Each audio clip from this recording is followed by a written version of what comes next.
Well, I'm glad you have joined me for this. I'm going to reveal all my secrets. I've had many of you ask, how do you do the music from the Psalms? And I've tried to explain it in writing and emails and everything else. I'm wanting to write a book, but that hasn't happened. But one of the things I thought would probably be the most appropriate would be for me to put a video together and show you what I'm doing. And I invite you, if there's any questions you have after watching this video, you're always welcome to write me, steve@calmingharp.com. Calming Harp, CalmingHarp.com. And as you know, I'm going to be posting this up on my YouTube as well. So it'll be available on my YouTube. It'll also be available on www.calmingharp.com. So all of those resources are available to you. So to start with, I wanted to just talk about the Psalms. The Psalms, after all, as I started into this back in 2006, I thought, the Psalms are a songbook. Why is it that we don't have the music, or does somebody know where the music is? And after spending time in Israel, some of you have heard my talk before, I realized that there was no, in fact, archaeologists told me they still hadn't found any sheet music. And so one of the things that I did find was a harp maker, Mika Harari, in Jerusalem, shared with me that he had built a harp with 22 strings, and at the base of each string he had put one of the Hebrew letters, with the idea that a letter, Hebrew letter, has an associated note. Now the Hebrew text, the Hebrew language, characters, letters, it's a pictographic. Every letter has a picture that it started with. When we go to the Paleo-Hebrew, that is the Hebrew that was written originally, and each one was a picture. Just for instance, the letter Ayin is a picture of the eye. The letter Yod is the picture of the hand, and so forth. And they're all related to everyday life. It's actually more agriculturally oriented than we are technically oriented today. And so, but each picture, each letter has a picture. And then we also have this system of gematria where each letter has a number. And so it wasn't too far of a stretch to think that maybe each letter has a note associated with it. So the next thing was to discover where's the key to the notes that go with each letter. Well, the archaeologists and theologists and rabbis didn't have much help for me there.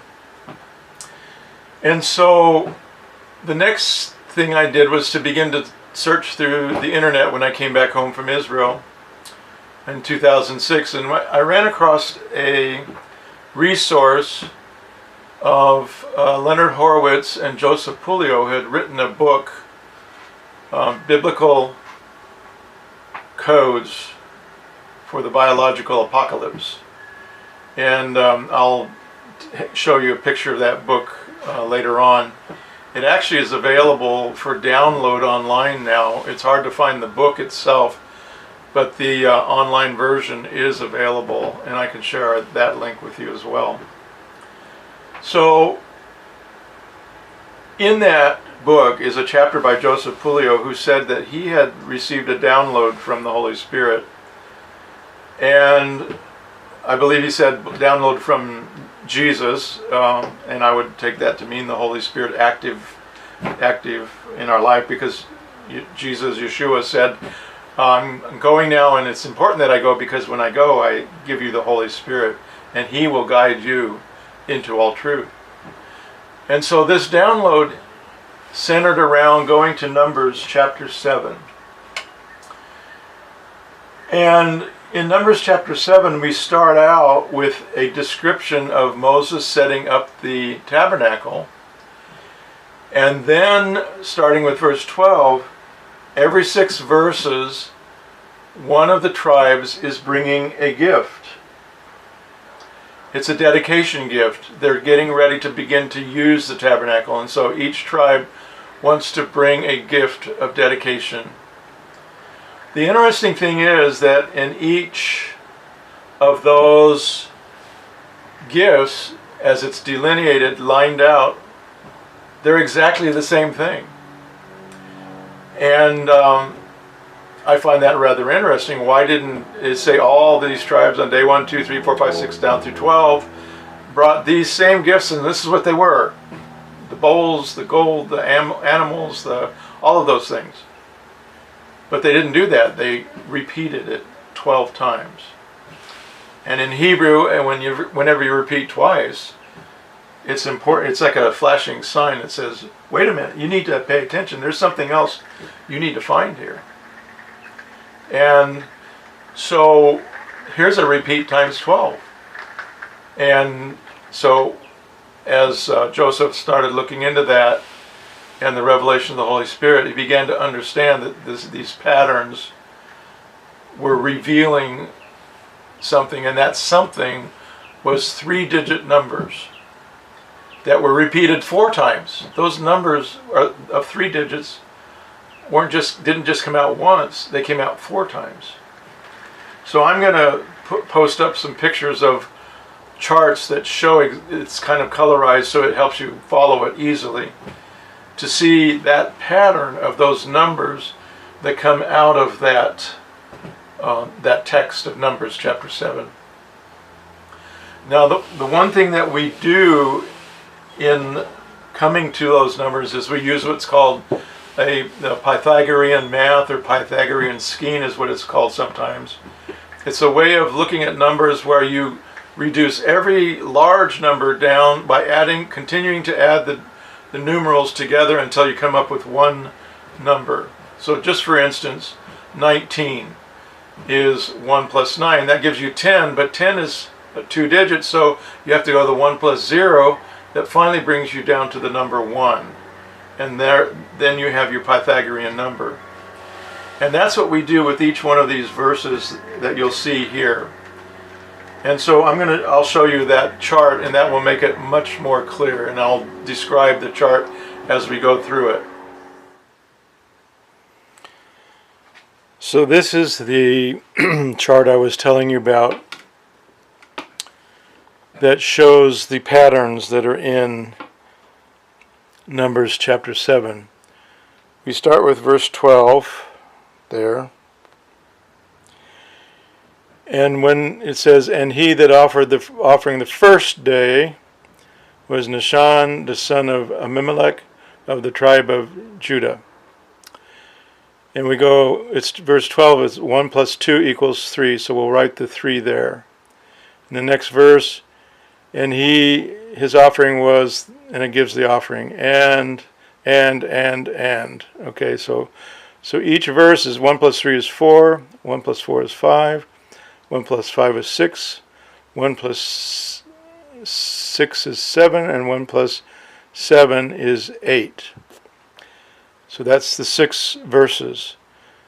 Then, verse 18, on the second day. So now we're starting another day, another tribe. Nathaniel, son of Zuar, prince of Issachar, offered.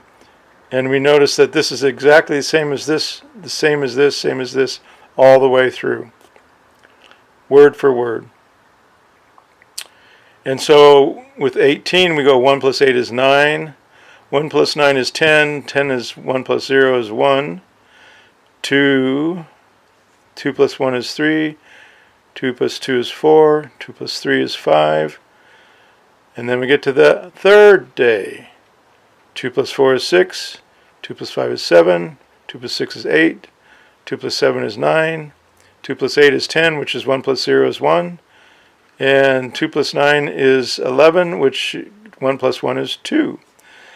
And so we're going to see that same pattern that's going to go on every single one. In fact, here is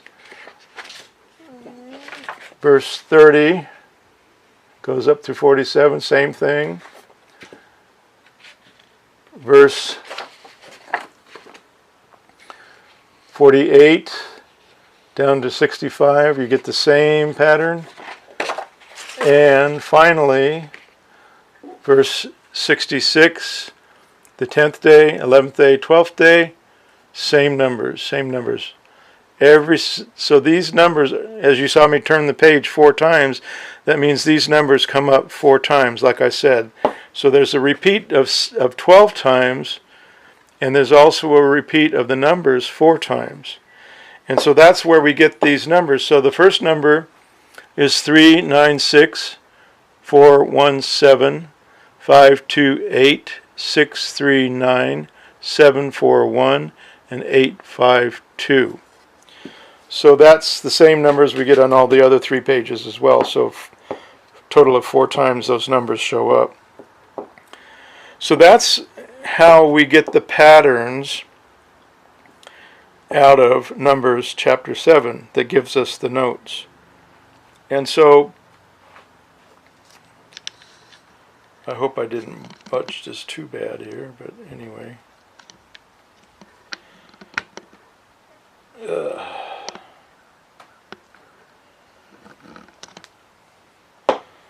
I don't know why that dropped on me like that, but anyway. So those are the numbers. And so the next thing, and there's an airplane flying overhead, I hope that's not too noisy, but the next thing is, okay, what do these numbers represent? So what are those numbers that we find?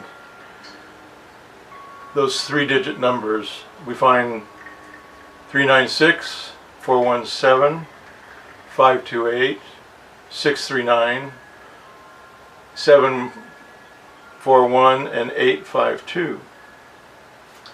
Well, one of the things we have to think about is if we're trying to find out musical notes for letters, a note is recorded in hertz. That means the number of times it vibrates per second.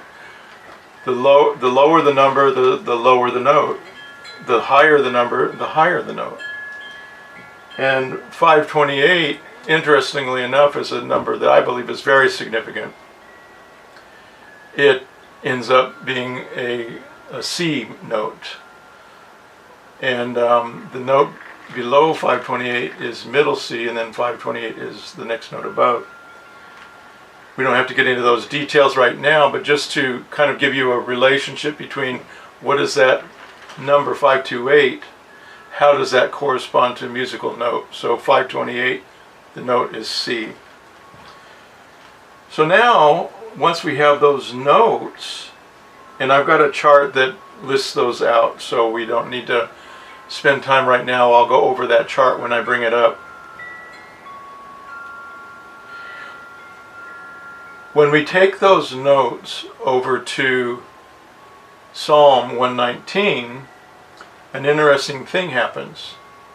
First of all, in Numbers chapter 7, we ended up with a number for each of the notes. And what I did was I placed the notes chronologically as they ascended in the scale. So I made A equal 1, B equal 2, C equal 3, E is not in there. There's not a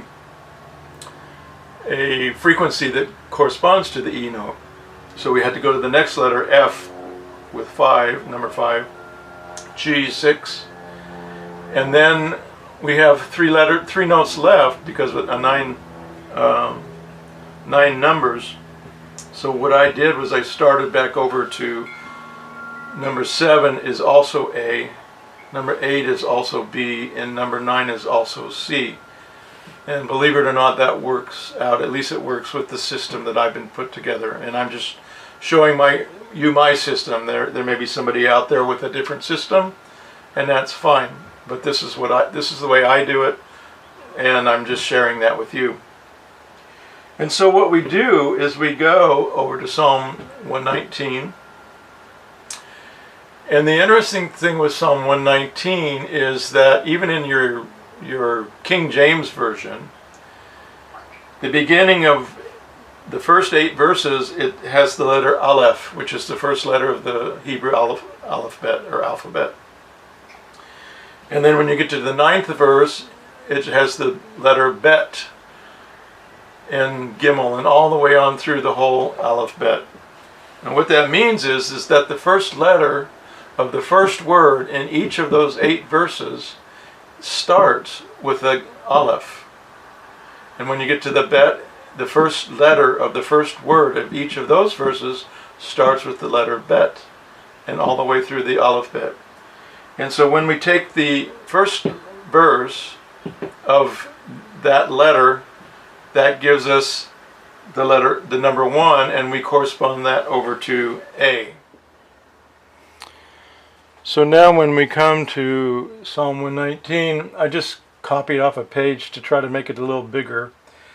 If you go to your King James Bible, it'll probably make it easier. This is verse 24. It's the last one of the letter Gimel, which is the 3rd letter in the Hebrew alphabet. So it starts out with Gam is the word. The next is the beginning of the next 8 verses, and you can see they're broken apart here in the English, and the King James actually puts the letter there. The next letter we're going to look at is Dalet. That's the 4th letter of the Hebrew. So Dalet is the first letter of the first word. Dalet, first letter of the first word. Dalet, Dalet, Dalet, Dalet, Dalet, Dalet. And then we begin the next 8 verses, and that's the letter Hey. Hey, Hey, Hey, Hey, Hey, Hey, Hey. And then we go to the letter Vav. That's like the 10th state, the V sound. Vav, Vav, Vav, and on through. So I tried to show it to you in the Hebrew so that you can see the actual word, because if you try to translate out of the concordance, it doesn't quite work out that way. But when you're in the Hebrew text, it definitely comes across like that.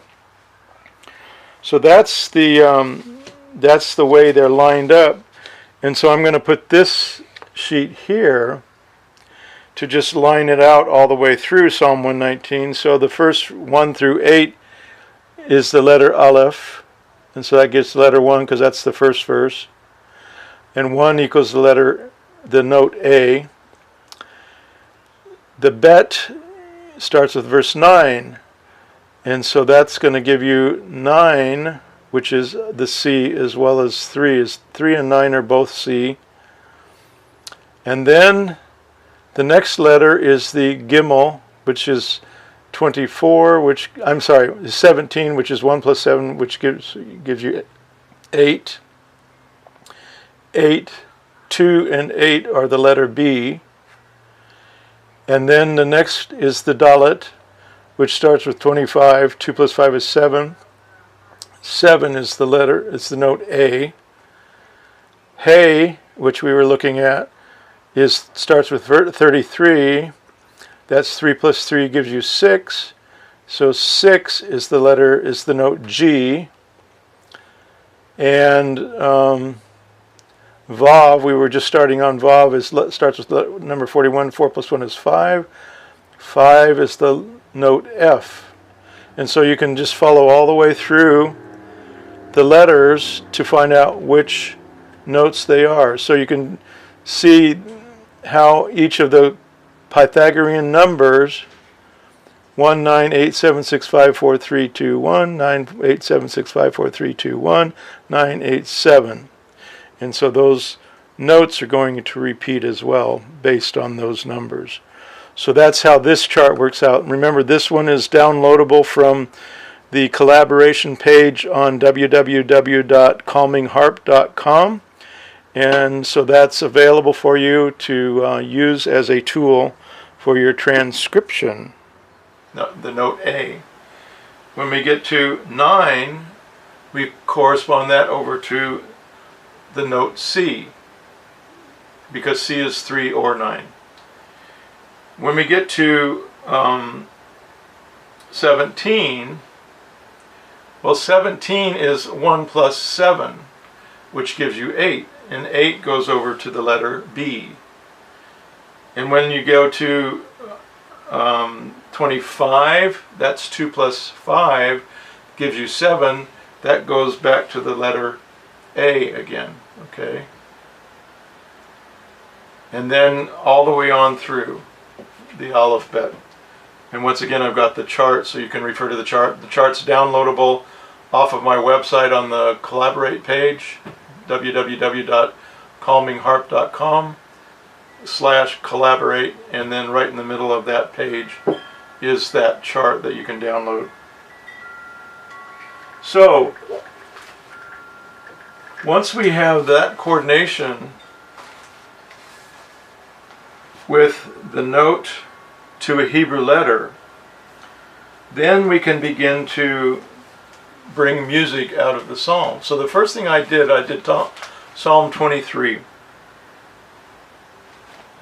And an interesting thing, just on the side, if you take 396 and add it up together, 3 plus 9 is 12, plus 6 is 18, 1 plus 8 is 9. All of those three-digit numbers, if you add them together like that into Pythagorean, will give you a 3, a 6, or a 9. And I found it interesting. There's a statement from, I'm not sure how you feel about Tesla, but Tesla made a statement one time. He said, if you would understand first of all, the universe, in order to understand it, you have to understand frequencies. And then he went on to say later on, the most important numbers in the universe is the number 3, the number 6, or the number 9. Some people pay a lot of attention to numbers and how they relate to our daily life. I'm not sure if you want to go that far, but I have friends that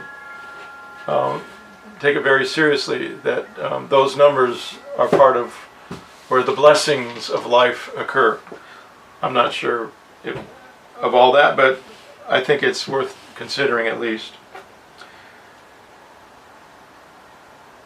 And so now we have these notes, and I'm going to take a shot here and share it with you. I've been working on Psalm 22 here, and so the first thing I do, well, here's what I use. This is the book I use. It's an English Hebrew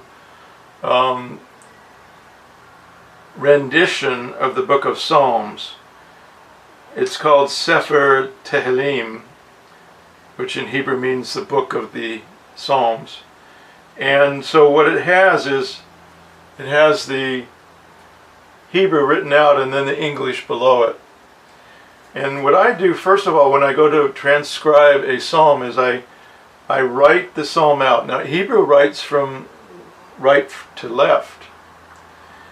And so what I'm using on my, in fact, maybe I can hold this up and show you. You can see I've written out each of the words, and the words I write right to left, but then I put word to word to word, left to right, because that's how music goes. And so when we're figuring out these notes, then we work from left to right, but when we write the Hebrew word, we write it from right to left. So I write the word and then put a slash on the line. I've been using, I don't know if you noticed, but I've been using staff paper, music paper, and to me it makes it easier. I have used other paper as well, and it can work as well, but that's what we do. Now, the thing I do, here's one of the other ones I've done, and you probably won't see this. I'm going to take shots of this up closer, but you can see I've written in the number for each of the letters under the letters, and then on top of above the letters I've written in the total score of the number and what note that represents. And so let me say a little bit more about that. The first thing I did was Psalm 23, and I tried playing note to note to note to note to note like I would a song. And it was interesting, but it didn't make what I call musical sense. It was kind of, there were no patterns in there. It was just kind of over the place. And I know of one person that took those notes and orchestrated them and put it online, and it's actually still available online. And I don't want to say their work wasn't good, because it was kind of pioneering for what would come later. But most people that I've talked with who have listened to it said it was okay, it was interesting, but I couldn't go to sleep with it. And so in playing that Psalm 23 that way, I said, okay, Father, and I really believe the Holy Spirit has given me so much of this understanding that I have. I said, what am I missing? And I got this concept of taking all of the letters in one word, and before I understood the Pythagorean numbers, I just looked at the notes that were in that word, and I said, well, what chord would that make? Later on, and the method I'm going to show you, which I think is more accurate, interestingly enough, it was very close to the previous way, but I think it's easier and more accurate to do the numbers. So I take the number of each of the letters, and I'll give you an example. The word shear is to sing, okay? It has the shin in it, which kind of looks like a W. That's number 8. It has the yod in it, which is, like, remember the hand, that's number 1. And then it has the resh in it, which represents the back of the head, or the head. And like Rosh Chodesh is the beginning of the month, so it's the head. So 8 plus 9 plus 1 gives you 18. And then 18 is 1 plus 8, that gives you 9. So that gives you the C note that's on the chart there. And so when you have that C note, that represents the C chord. That means it's the bass note of the chord that you're going to play. That's the C, the E, and the G. That gives you that C chord. And so when you go through and play the chords of each of the words, you go chord to chord to chord. When I started playing that way, that made so much, it was beautiful. There was musical sense to it. There were patterns in there. And then the thing I would do was, as I played through, I would, and I still do, I take those patterns and I put those into the composition. And the patterns are like a chorus, a verse, possibly a bridge.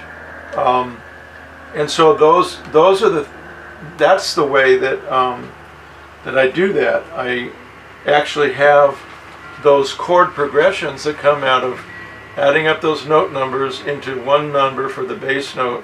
That's the chord, and then you go chord to chord to chord and play through the music like that. Now, the next thing I want to show you, and once again I'm gonna cut in and show you these things up close, so don't get worried about that. And in fact, as you view this, I'll have done that. So anyway, and so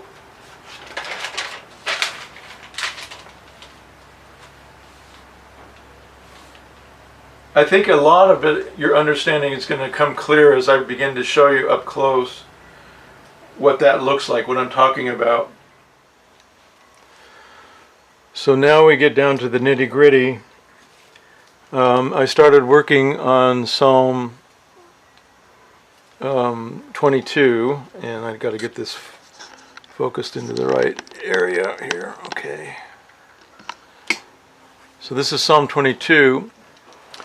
And the very first word is here. And remember, we write Hebrew this way, but we write music this way. So this is kind of how I've worked out how to do it.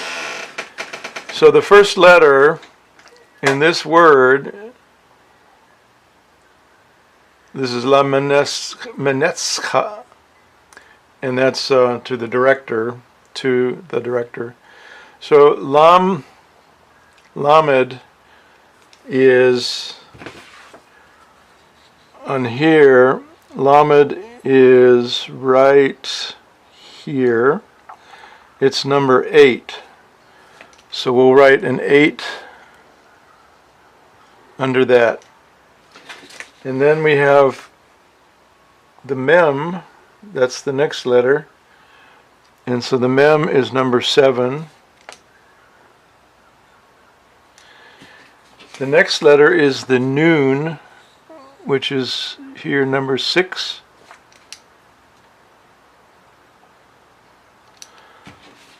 The next letter is the Tzadi, that's number 2.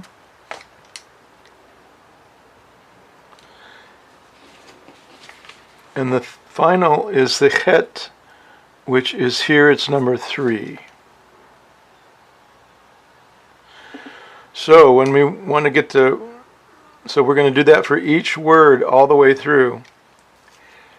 And 8 plus 7 is 15, plus 6 is 21, plus 2 is 23, plus 3 is 26, 2 plus 6 is 8. So that is going to give us 8 is the letter B, so the B chord. Okay, and so I go through and do each one the same way. This is the Ayin and the Lamed, so the Ayin is down here, that's number 4, and the Lamed we already did was 8, so that's 4, 8. 4 plus 8 is 12, 12 is 1 plus 2, which gives you 3. And on here, the 3 equals C. So that's going to give you the C chord. Okay? Aleph is 1. Yod is 1. Lamed, remember, is 8. And Tav, down at the bottom, is number 7. So 7 plus 8 is 15, 16, 17. 1 plus 7 is 8. So we're back. Remember, 8 was the B, so we're back to the B. Okay? And so we'll just keep going through the whole thing that way. Now this is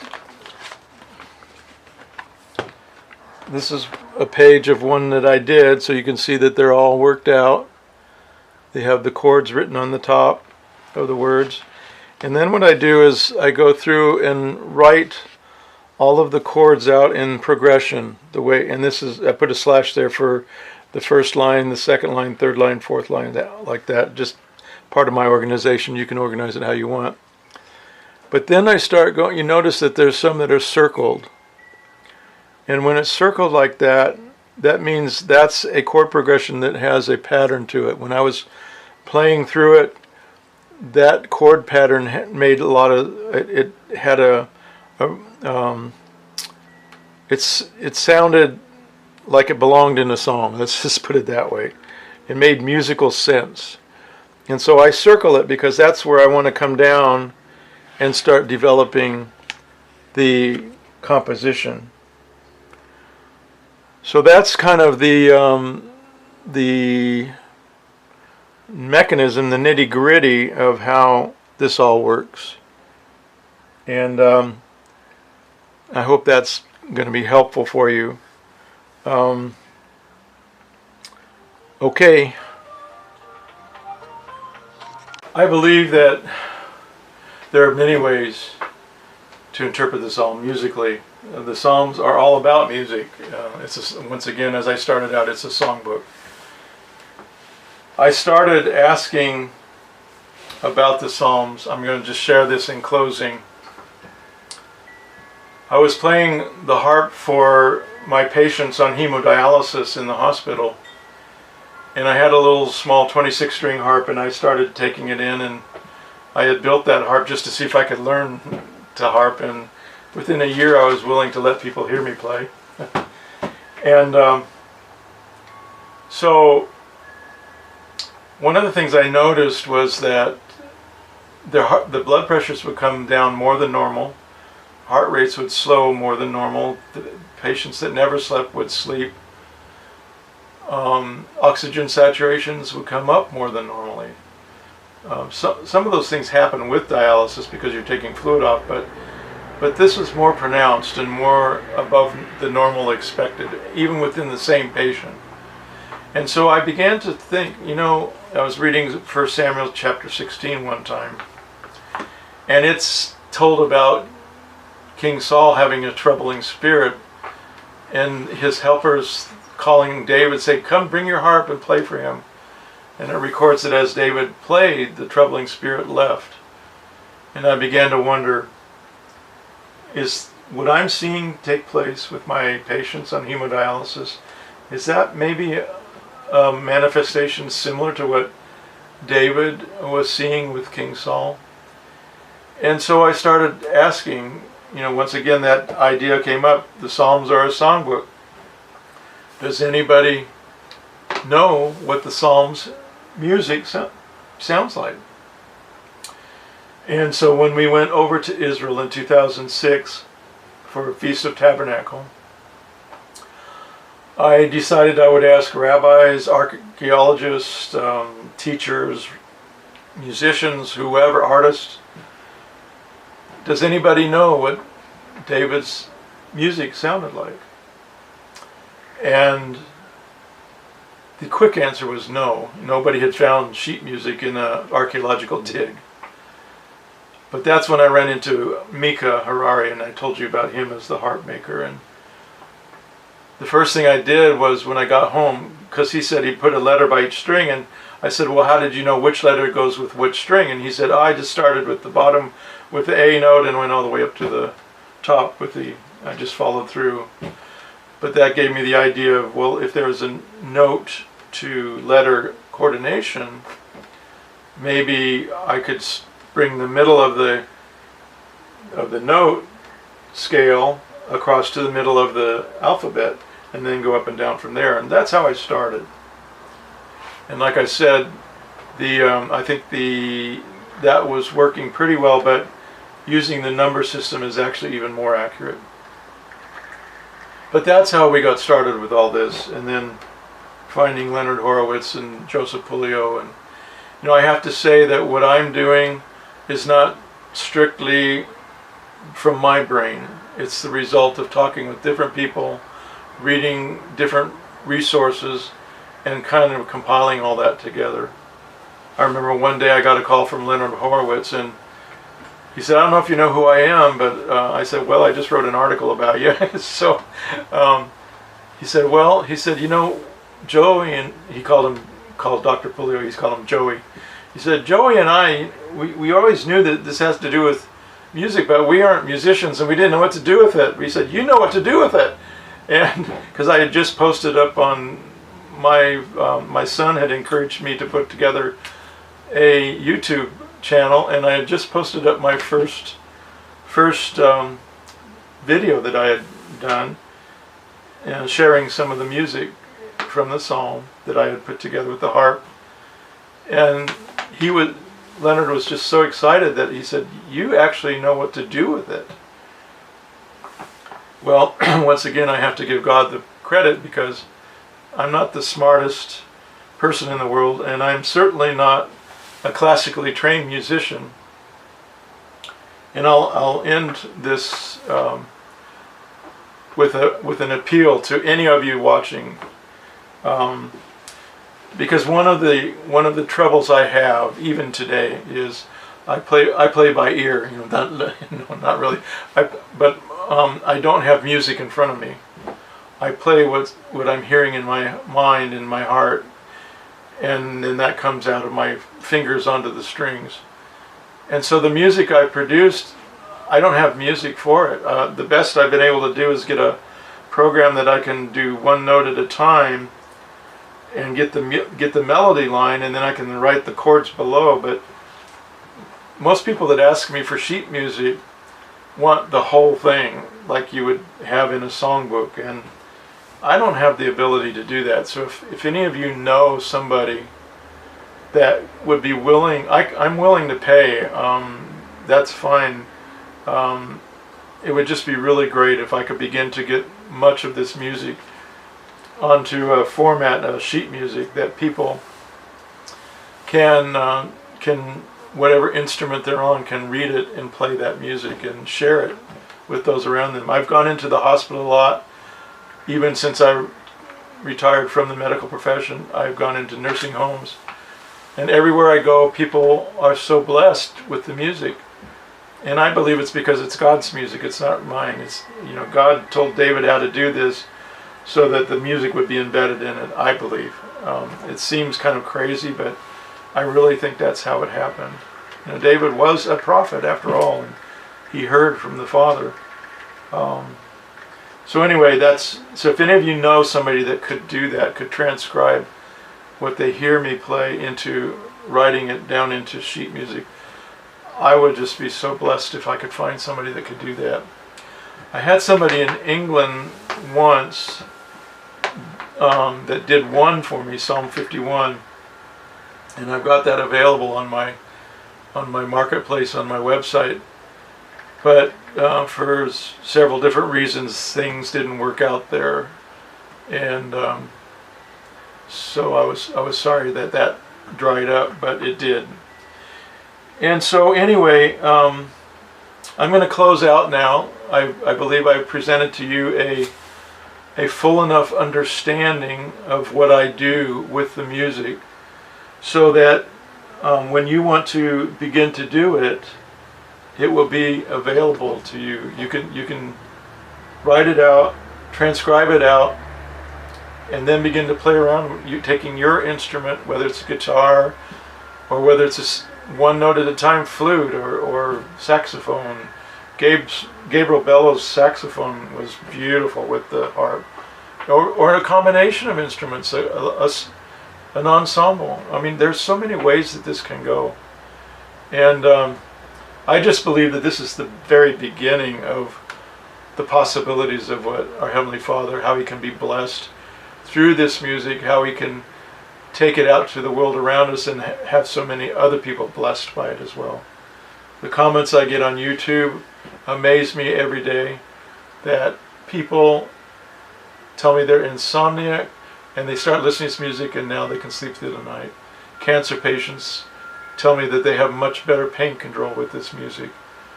Birthing centers use this music to help mothers relax and have a much more joyful birthing process. I can go on and on. Alzheimer's units, patients are so much calmer with this music going on. I can give you experiences after experience about that as well. But I'm not going to belabor the point. I think you understand. One reason why you're probably coming to this video is because you have already seen what I've been doing and you have an interest in propagating it. And I'm so glad that that's taking place. So to close this out, I would just ask the Father bless you and keep you. The Father lift up His face upon you and give you His shalom.